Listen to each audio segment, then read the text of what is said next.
আসসালামু আলাইকুম। আশা করি সবাই তোমরা ভালো আছো। দীর্ঘদিন পরে আবারও তোমাদের সঙ্গে আমার দেখা আমি ক্লাস নেওয়ার জন্য তোমাদের কাছে আসছি। তো আজকে আমরা ইতিপূর্বে ব্যষ্টিক অর্থনীতির আমরা যে টপিকসটা আলোচনা করেছি ষষ্ঠ অধ্যায়ে, সেই অধ্যায়ের কিছু অংশ বাকি ছিল, সেই বাকি বিষয়গুলো আলোচনা করব। আশা করি সবাই তোমরা ভালো আছো এবং মনোযোগ সহকারে আমার এই আলোচ্য বিষয়গুলো শুনবে এবং বাসায় নিয়মিতভাবে পড়াশোনা করবে। আমরা ইতিপূর্বে এই অধ্যায়ে যে বিষয়গুলো আলোচনা করেছিলাম সেটা হচ্ছে, অধ্যায়টা হচ্ছে ষষ্ঠ অধ্যায়, ব্যষ্টিক অর্থনীতির ষষ্ঠ অধ্যায়, উৎপাদন ও বাণিজ্যিক সংগঠন। তা আমরা উৎপাদন ও বাণিজ্যিক সংগঠনের যে বিষয়গুলো আলোচনা করেছিলাম সেটা হচ্ছে উৎপাদন কী, উৎপাদন তত্ত্ব কী, পাশাপাশি আলোচনা করেছিলাম উৎপাদনের অন্যান্য যে বিষয়গুলো ছিল সেগুলো। এখানে এই অধ্যায়ের যে গুরুত্বপূর্ণ বিষয়গুলো ছিল মোটামুটি আলোচনা করা হয়ে গেছে, কিন্তু সেই জায়গাগুলো থেকে কিছু অংশ বাকি আছে, সেই বিষয়গুলো একটু আলোচনা করব।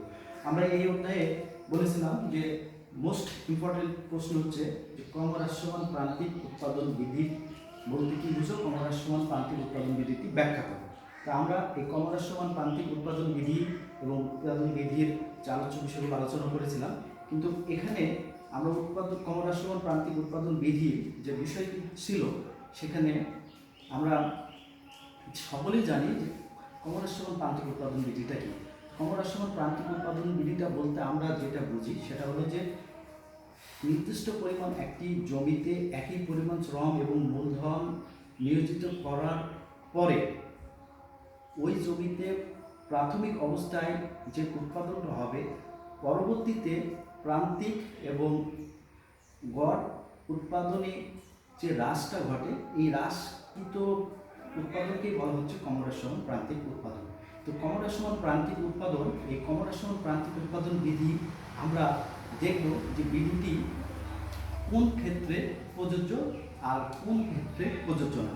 তো আমরা ক্রমহ্রাসমান প্রান্তিক উৎপাদন বিধিটি সম্পূর্ণরূপে ব্যাখ্যা বিশ্লেষণ করেছিলাম, কিন্তু পূর্বের যে অধ্যায়টাতে পূর্বের যে ক্লাসে আলোচনা করা হয়েছিল সেখানে ক্রমহ্রাসমান প্রান্তিক উৎপাদন বিধিতে ব্যতিক্রম যে বিষয়গুলো আছে সেটা আলোচনা আমরা করেছিলাম। আমরা ক্রমহ্রাসমান প্রান্তিক উৎপাদন বিধির ব্যতিক্রম জানবো এই কারণে যে অনেক সময় এই অধ্যায় থেকে অনেক প্রশ্নই আসে পরীক্ষাতে, কিন্তু ক্রমহ্রাসমান প্রান্তিক উৎপাদন বিধিটি আলোচনা করব, এটা সংক্ষিপ্ত আকারে 5 মার্কের প্রশ্ন আসে। তো আমরা ক্রমহ্রাসমান প্রান্তিক উৎপাদন বিধি জেনেছি, কিন্তু ক্রমহ্রাসমান প্রান্তিক বিধির ব্যতিক্রম, অর্থাৎ আমরা দেখলাম যে আমরা শুরুতেই বলেছি যে একই পরিমাণ শ্রম এবং মূলধন নিয়োজিত করার ফলে প্রান্তিক এবং গড় যে উৎপাদনটা ক্রমে আসে সেই বিষয়টা এই উৎপাদন বিধিটির মূল উপাদ্য বিষয়। কিন্তু এই উপাদ্য বিষয় হওয়ার পরও এর ব্যতিক্রমিক কিছু বিষয় আছে, সেই বিষয়টা আমরা আলোচনা করব। প্রথমে যে বিষয়টা আমরা আলোচনা করব যে এই বিধিটির ক্রমহ্রাসমান প্রান্তিক উৎপাদন বিধির ব্যতিক্রমী বিষয়গুলো কি।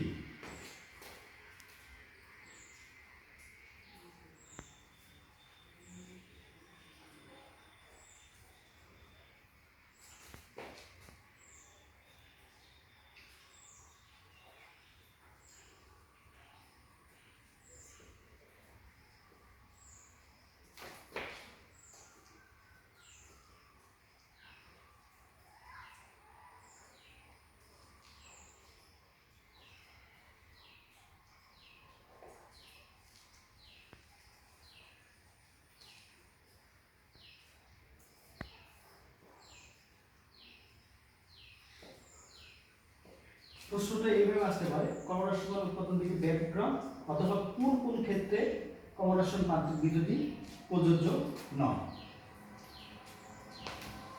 এটা আমরা এখন আলোচনা করব। আলোচনার প্রথম পর্যায়ে যেটা উৎপাদনের প্রথম যে বিষয়টা আসবে 1 নাম্বার,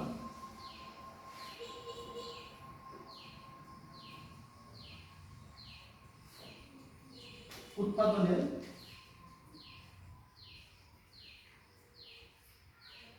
প্রাথমিক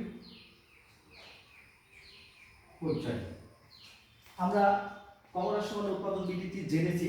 তো ক্রমহ্রাসমান উৎপাদন বিধির যখন আমরা জেনেছি সেই জায়গা থেকে ক্রমহ্রাসমান উৎপাদন বিধির ব্যতিক্রমের জায়গাতে প্রথম যে পয়েন্ট বা প্রথম যে বিষয়টা সেটা হচ্ছে উৎপাদন প্রাথমিক পর্যায়ে। অর্থাৎ উৎপাদনের প্রাথমিক পর্যায়ে কমলাসমান প্রান্তিক উৎপাদন বিধির যে বৈশিষ্ট্য সেটা প্রযোজ্য হবে না। কী কারণে প্রযোজ্য হবে না?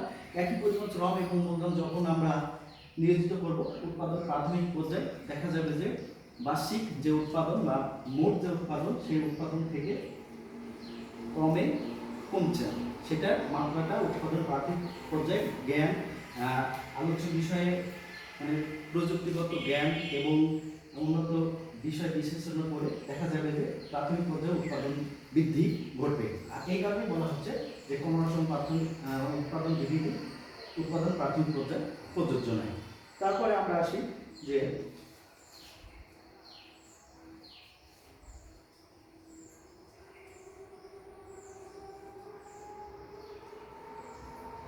আধুনিক চাষাবাদ।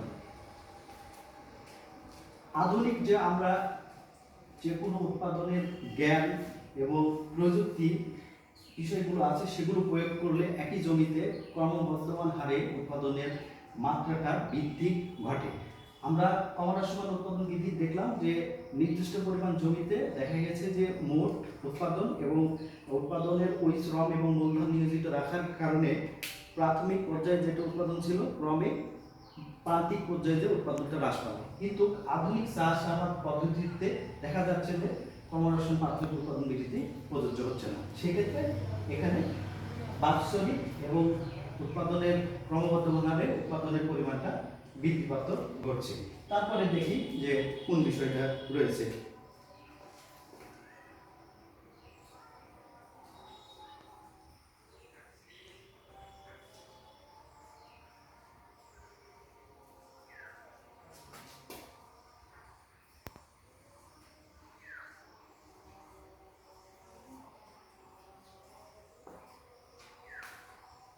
আধুনিক পদ্ধতিতে চাষাবাদের জায়গাতে আমরা দেখছি যে প্রতিনিয়ত কৃষিক্ষেত্রে গবেষণা হচ্ছে। সেই গবেষণার জায়গাতে একই পরিমাণ জমিতে উন্নত সার এবং বীজ যদি উন্নত মানের প্রয়োগ করা হয় সেই জায়গা থেকে প্রান্তিক পর্যায়ে উৎপাদনটা হ্রাস না পেয়ে প্রান্তিক পর্যায়ে মোট উৎপাদনটা বৃদ্ধি করছে।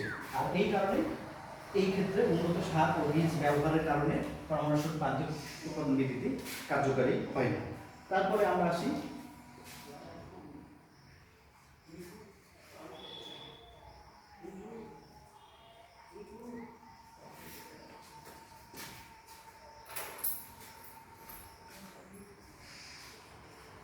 প্রকৃতি কারণ। প্রকৃতি সাধারণত এই জায়গাতে কারোর কোনো হস্তক্ষেপ থাকে না। হস্তক্ষেপ ছাড়াই নির্দিষ্ট এক জমিতে অনেক সময় দেখা যায় যে প্রকৃতিগতভাবে উৎপাদন বৃদ্ধি ঘটে। সেক্ষেত্রে কমলাসমান প্রান্তিক উৎপাদন বৃদ্ধি কার্যকর হয় না। আবার অনেক সময় দেখা যায় যে সব কিছুই ঠিক রাখার ফলেও প্রাকৃতিকভাবে উৎপাদন কমে যায়। সেটা প্রাকৃতিক বিভিন্ন দুর্যোগ ঘটনার কারণে দেখা গেছে মোট উৎপাদনটা কমে যায়। তো এইসব জায়গাগুলোতে আমরা এই কমলাসমান প্রান্তিক উৎপাদন বিধির বিষয়গুলো যথাযথভাবে প্রযোজ্য হবে। এখন আমরা আসি যে কমলাসমান প্রান্তিক উৎপাদন বিধি অনেক ক্ষেত্রে যে বিষয়গুলো হয়ে থাকে সেটা হলো যে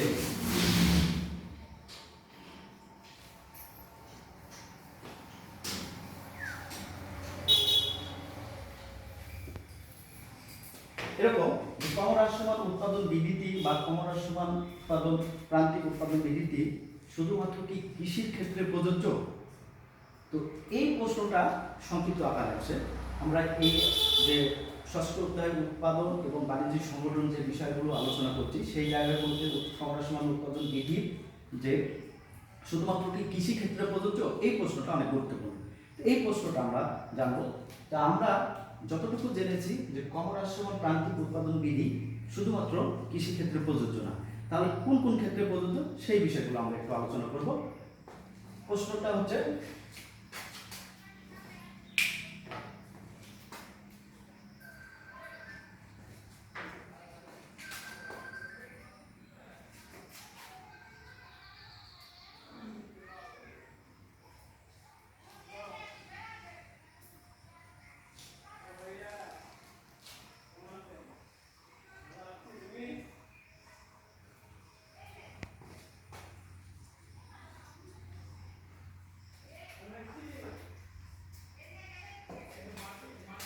এটা একটা প্রশ্ন।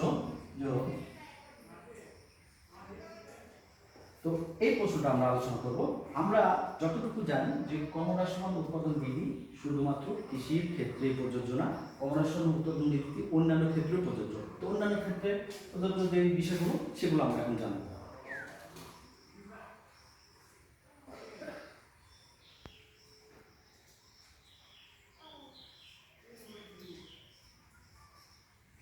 শিল্পক্ষেত্রে ক্রমহ্রাসমান উৎপাদন বিধি শিল্পের ক্ষেত্রে প্রযোজ্য, কারণ আমরা শিল্পে শ্রম এবং মূলধন নিয়োজিত করার জায়গাগুলো থেকে যদি লক্ষ্য করি, প্রথমে দেখা যাবে যে মোট উৎপাদনটা বৃদ্ধি ঘটছে, কিন্তু প্রান্তিক পর্যায়ে শ্রম এবং মূলধন বেশি নিয়োজিত করার ফলেও সেখানে কম হারে উৎপাদনটা প্রাথমিক অবস্থায় যে পরিমাণ হয়েছে সেটাতে পরবর্তীতে প্রান্তিক পর্যায়ে আসবে না। প্রান্তিক পর্যায়ে মোট উৎপাদনের প্রারম্ভিকের জায়গা থেকে আসতে সেটা হ্রাস করতে, আর এই কারণে শিল্পক্ষেত্রে ক্রমহ্রাসমান উৎপাদন বিধি প্রযোজ্য। তারপরে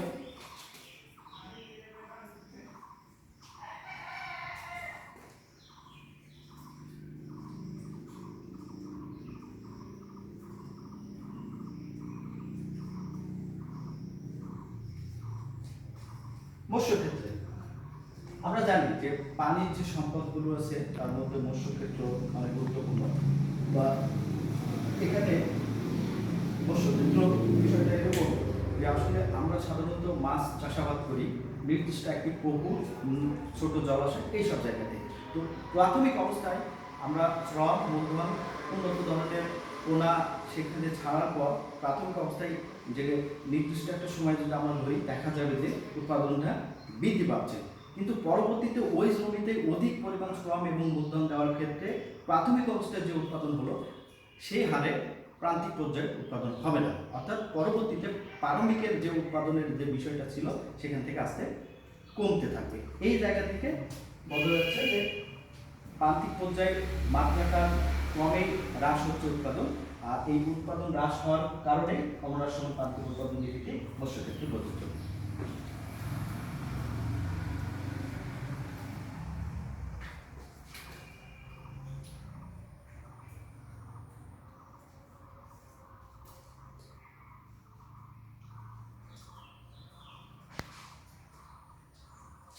বনায়নে আমরা সাধারণত দেখেছি যে আমাদের ভূমির দুটি অংশ, একটা হচ্ছে স্থল এবং হচ্ছে জল।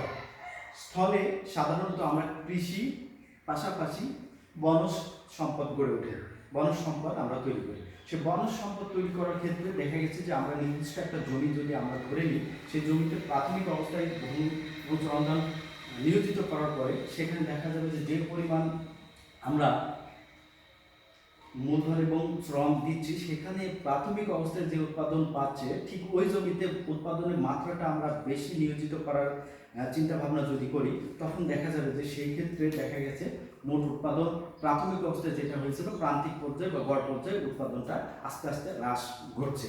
সেই ক্ষেত্রে আমরা দেখতেছি যে ক্রমহ্রাসমান প্রান্তিক উৎপাদন নীতিতে এখানে প্রয়োগ হচ্ছে। এরপরে আমরা আসবো যে প্রথমে যেটা জানলাম শিল্পক্ষেত্র, মৎস্যক্ষেত্র, বনায়ন ক্ষেত্র, আর কোন কোন ক্ষেত্রে এই ক্রমহ্রাসমান উৎপাদন বিধিটি কার্যকর। সেক্ষেত্রে আমরা দেখব যে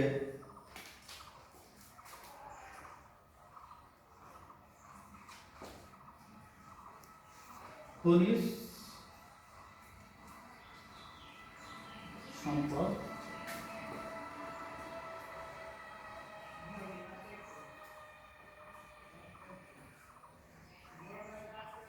আহরণের, তো খনিজ সম্পদ আহরণের ক্ষেত্রে ক্রমহ্রাসমান প্রান্তিক উৎপাদন বিধিটি কার্যকর বা ক্রমহ্রাসমান বিধি প্রয়োগ ঘটে। কারণ কি, যখন আমরা জানি যে খনিজ সম্পদ যে কোনো জায়গাতে পাওয়া যায় না, আমরা নির্দিষ্ট কোনো জায়গাতে যদি খনিজ সম্পদের আমরা আহরণ করতে যাই, দেখা গেছে প্রাথমিক অবস্থায় যে পরিমাণ আমরা ওই খনিজ সম্পদের মোট উৎপাদন মাত্রাটা জেনে ওইখানে শ্রম এবং মূলধন নিয়োজিত করার ফলে যে পরিমাণ উৎপাদন প্রাথমিক অবস্থায় তৈরি হবে, সেক্ষেত্রে দেখা যাবে যে উৎপাদনটা বৃদ্ধি প্রাথমিক অবস্থায় মোট উৎপাদন তো অনেক পাচ্ছে, কিন্তু এটা একটা নির্দিষ্ট সময় ধরে আমরা যদি অতিরিক্ত শ্রম এবং মূলধন নিয়োজিত দিই, নিয়োগ করি, নিয়োগ করার জায়গাগুলো থেকে দেখা যাবে যে প্রথমে যে পরিমাণ উৎপাদন আমরা পেলাম, উৎপাদিত পরিমাণ মোট উৎপাদন বাড়বে, কিন্তু পরবর্তীতে প্রান্তিক এবং গড় উৎপাদনের মাত্রাটা আস্তে হ্রাস পেতে থাকছে। আর এই হ্রাসকৃত জায়গাগুলো থেকে আমরা এখানে কমহ্রাসমান উৎপাদন নীতি প্রযোজ্য হবে। তো আমরা প্রথমে যে বিষয়টা বললাম সেটা হচ্ছে যে কমহ্রাসমান উৎপাদন নীতি কি শুধু কৃষি ক্ষেত্রে প্রযোজ্য? তো উপরিউক্ত বিষয়গুলো জায়গাগুলো থেকে আমরা বলতে পারি যে এই প্রশ্নটা যদি আসে যে কমহ্রাসমান উৎপাদন নীতি কি শুধু কৃষি ক্ষেত্রে প্রযোজ্য, তো আমরা বলবো যে শুধুমাত্র কৃষি ক্ষেত্রে প্রযোজ্য না। তাহলে কোন কোন ক্ষেত্রে প্রযোজ্য? শিল্পক্ষেত্র, মৎস্যক্ষেত্র, বনায়ন ক্ষেত্র, খনিজ সম্পদ আহরণ ক্ষেত্র।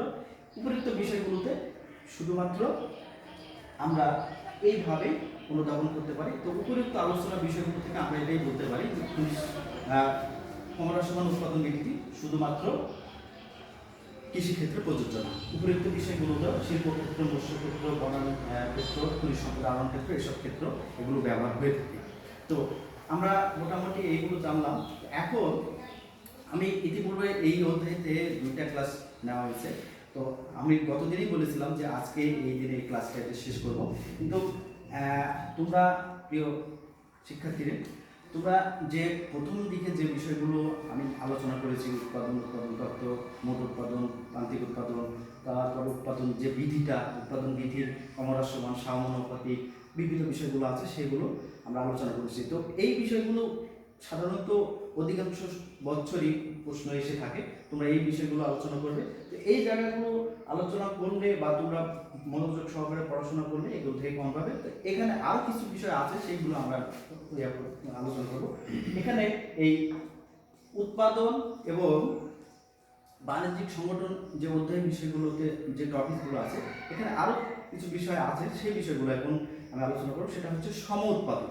আসলে এই বিষয়গুলো অনেক সময় জ্ঞানমূলক আকারে প্রশ্ন পরীক্ষাতে আসে। তো সেই বিষয়গুলো জ্ঞানমূলক বা সংক্ষিপ্ত আকারে প্রশ্ন আসে, এগুলো তোমরা একটু দেখে নিবে, আমি আলোচনা করছি।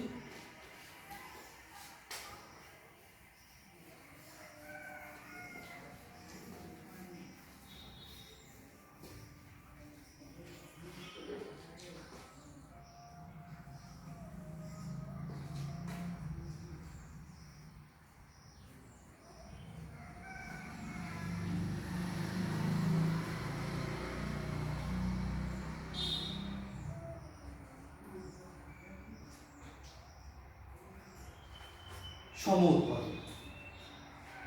সম উৎপাদন আমরা এই শব্দটা ইংলিশ শব্দ থেকে এসেছে। ইংলিশ শব্দ আমরা জানি যে ইংলিশ গ্রিক শব্দ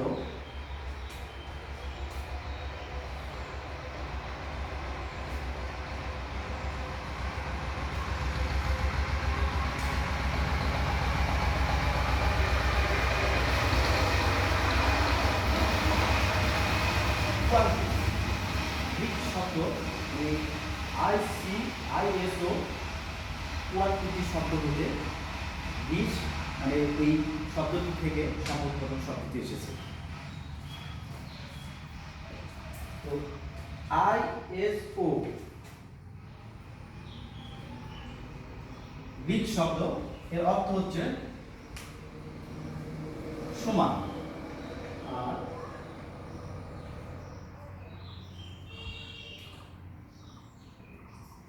কোয়ান্টিটি এটা হচ্ছে পরিমাপ। তো আমরা এর অর্থ থেকে বুঝতে পারছি যে সম উৎপাদন বলতে কি বোঝায়। উৎপাদনের যে বিধিতে সম পরিমাণ উৎপাদনের মাত্রা প্রয়োগ করার ফলে যে পরিমাণ মানে ব্যয়ের যে অবস্থানটা বা পরিমাপটা, সেই পরিমাপের জায়গা থেকে যে ব্যয়ের যে পরিমাণ উৎপাদন, এটাকে বোঝানো হয়। তো এই জায়গাটা মানে আমাদের পরিষ্কার করতে হবে যে সম উৎপাদন কি। যদি এটা আসে জাস্ট সমান পরিমাণ উৎপাদন, এটা যদি আমরা বলি জ্ঞানমূলক প্রশ্ন আকারে, তাহলে এটা না। কিন্তু এটাই যখন তোমার 4 মার্কের প্রশ্ন হিসেবে আসবে, তখন আমরা এইভাবে আলোচনা করব যে সম উৎপাদন পরিমাণ শব্দটি কোথা থেকে এসেছে, কিভাবে অর্থটা কি এবং লাস্টে আমরা এটা আলোচনা করব। তো এই উপযুক্ত বিষয়গুলো থেকে আমরা জানলাম যে সম উৎপাদন বিধি বা সম উৎপাদন। সম উৎপাদন বলতে ইংরেজি গ্রিক শব্দ আইএসও কোয়ান্টিটি, অর্থাৎ বাংলা অর্থ দাঁড়াচ্ছে সম পরিমাণ। উৎপাদনের এই বিষয়গুলো থেকে আমরা বুঝতেছি যে যে পরিমাণ বিষয়গুলো দ্বারা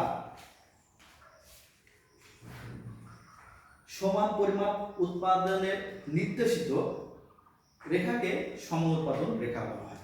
মানে সমান পরিমাণ নির্দেশিত রেখাকে সম উৎপাদন রেখা বলা হয়। মানে এটা আমরা পরিষ্কারভাবে এখানে আলোচনা করলাম। এরপরে আমরা আসবো সম খরচ উৎপাদন রেখা। পরীক্ষাতে এক মার্ক জ্ঞানমূলক প্রশ্ন হিসেবে আসতে পারে, আবার সংক্ষিপ্ত প্রশ্ন হিসেবে আসতে পারে। আমরা যেটা জানলাম সম উৎপাদন রেখা বা বিধি, এখানে যেটা আমরা জানবো সম খরচ রেখা।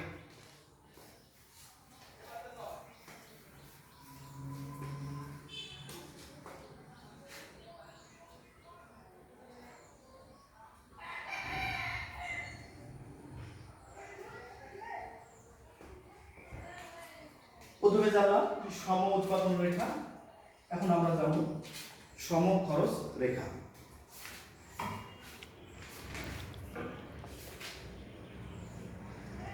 সম খরচ রেখা, আমরা সম উৎপাদন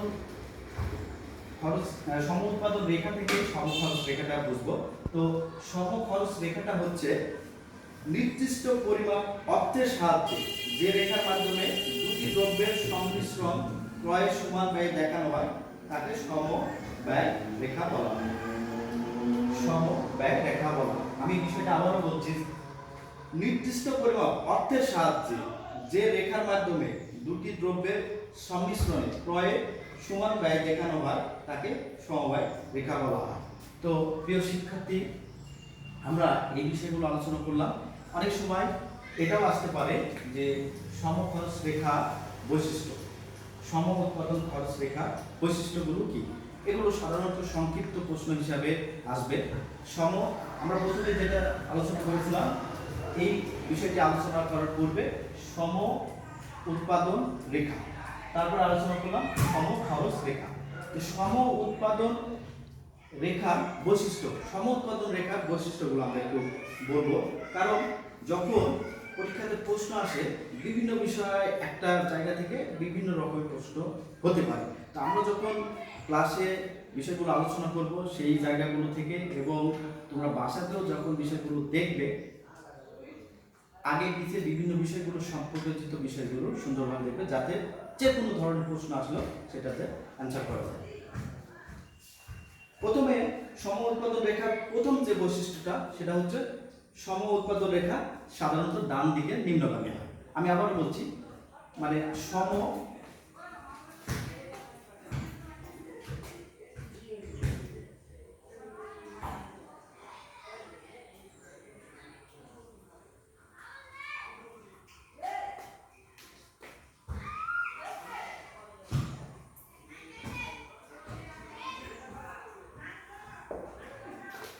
তো সম উৎপাদন রেখার বৈশিষ্ট্য এটা যদি আসে সাধারণত সংক্ষিপ্ত প্রশ্ন হিসেবে আসবে। এই কারণে তোমরা মিনিমাম 4টা বা 5টা বৈশিষ্ট্য জানবে বা খাতায় উপস্থাপন করবে, তাহলে হবে। আমি প্রথমে যেটা বলছি, সম উৎপাদন রেখা